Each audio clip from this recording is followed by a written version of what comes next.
If you get ill when you are doing freelance employment, you are going to get into trouble. A lot of troubles, actually. Because then, here's the thing.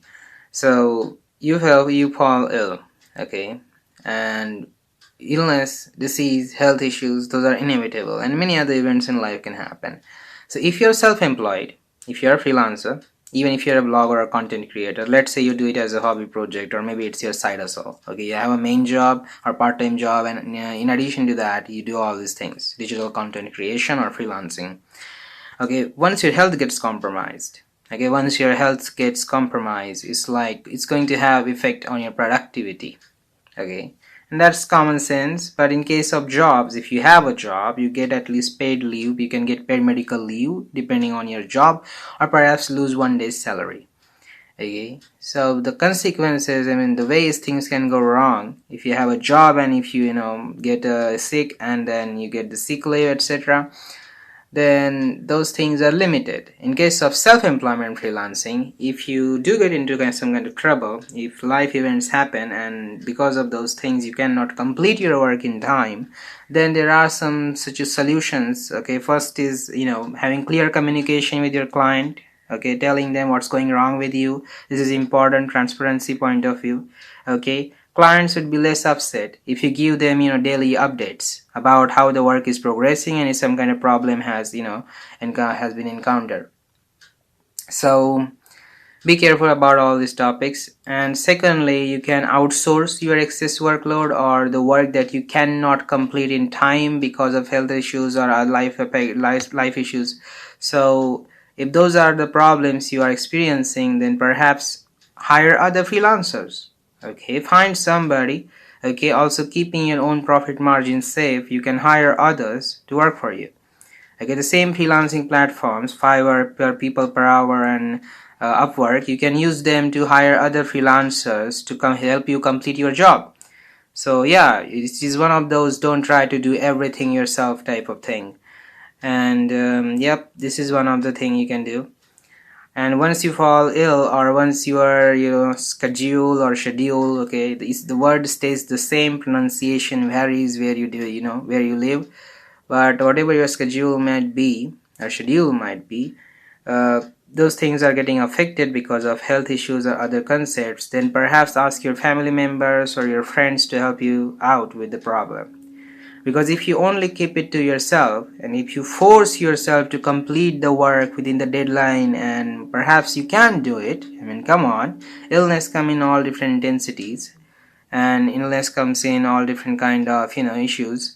But here's the thing: irrespective of what are you going through, if you strongly feel you can complete the project in time, that's great. Okay, confidence, dedication, commitment, nice. But if you can clearly see that things are not going to work the way you expect them to work, then it's much better to ask somebody else for the help. Okay, don't feel bad about it in any capacity. It is also possible that you will have to tell your clients, freelancing world, okay, self-employment, etc., you might have to tell your clients that, hey, you know what, this is a project that perhaps I cannot complete, so this is other person who is well versed in this concept, or they have these skills as well. They have these skills as well, so go and check them out perhaps. So this is interesting.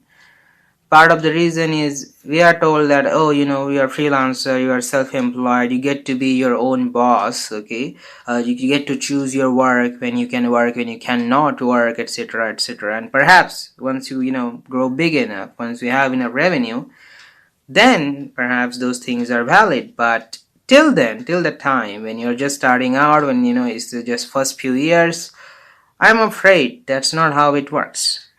Okay, and yeah, you can try raising your prices. There is also some method to that, I guess. And there are many other things with which you can increase your savings, you can increase your revenue, and if they are big enough, perhaps you can afford, okay, that you afford not to work. You can afford it if you have enough savings and revenue like that. But you need to first build that kind of savings and revenue. So in the beginning, again, you can't just allow the life events and your health issues to interfere with your work too much.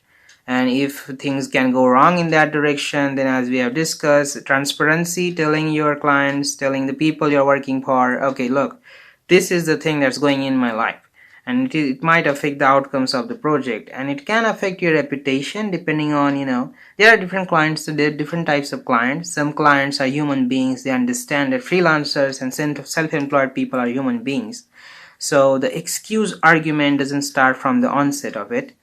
But if you keep doing those things again and again on recurring basis, then you are going to lose the clients. It's much better to get a lot of job from the same client on a recurring basis, rather than trying to get 1,000 clients, because then you will get overwhelmed. You will eventually experience burnout, and whatever you will produce, okay, with that mindset, with all that exhaustion, that content, when you supply it to your clients, when they upload that content to their website, when they use it for pivoting into video content or podcast, etc., then it's going to be clients loss in one way, if you try to think about it. So be in your best form as much as you can.